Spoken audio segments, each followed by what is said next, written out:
ஒரு அழகான கிராமத்துல ஒரு பெரிய மரம் இருந்துச்சு. அந்த மரத்துல ஒரு காக்கா வாழ்ந்து வந்துச்சு. அந்த மரத்தோட அடியில பல எறும்புங்க வாழ்ந்து வந்துச்சு. ஒரு நாள் காக்காக்கு ஒரு பெரிய நல்ல சதப்பற்றுள்ள மாம்பழம் கிடைச்சுச்சு. காக்கா ரொம்ப சந்தோஷப்பட்டுச்சு. ஆஹா, இவ்ளோ பெரிய பழத்தை யாருக்கு கொடுக்க கூடாது, நானே சாப்பிட வேண்டும் அப்படின்னு நினைச்சுச்சு. அந்த பழத்தை அது மட்டும் சாப்பிட்டுச்சு. மரத்தோட அடியில இருந்த எலும்புங்களுக்கு அன்னைக்கு முழுக்க எந்த உணவும் கிடைக்கல.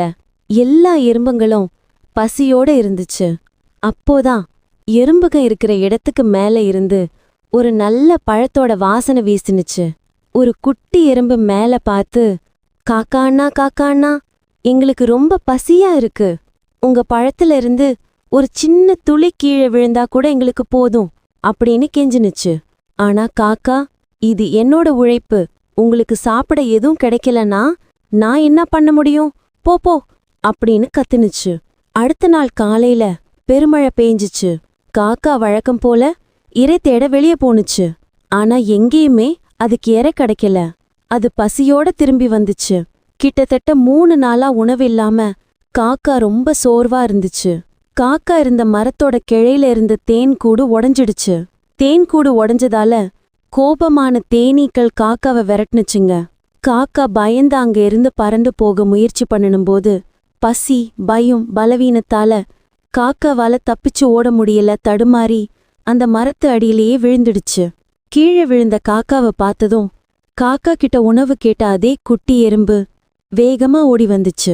அந்த எறும்பு அதோட கூட்டத்துல இருக்கிற எல்லா எறும்புங்களையும் ஒன்னா சேர்த்து, நண்பர்களே, காக்கா நம்மகிட்ட சுயநலமா நடந்துச்சு, ஆனா இப்போ அதுக்கு பெரிய ஆபத்து, நாம உதவலாம் அப்படின்னு சொன்னுச்சு. எறும்புங்க எல்லாம் ஒன்னா சேர்ந்து தேனீக்கள் கிட்ட இருந்து காக்காவை காப்பாத்த இலைங்களை காக்கா மேல வச்சு காக்காவை காப்பாத்துனுச்சுங்க. அப்புறம் கொஞ்சம் உணவு எடுத்துட்டு வந்து காக்காக்கு கொடுத்துச்சு எறும்பு.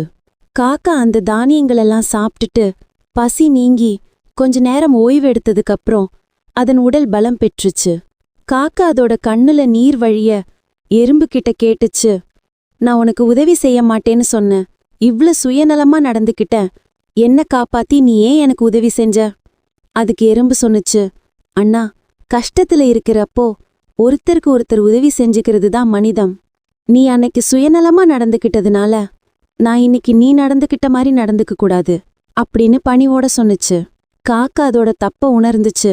அன்னையிலிருந்து அது தனியா எந்த உணவையும் சாப்பிடாம மற்ற உயிரினங்களோட பகிர்ந்து வாழத் தொடங்குனுச்சு. இந்த கதையின் நீதி,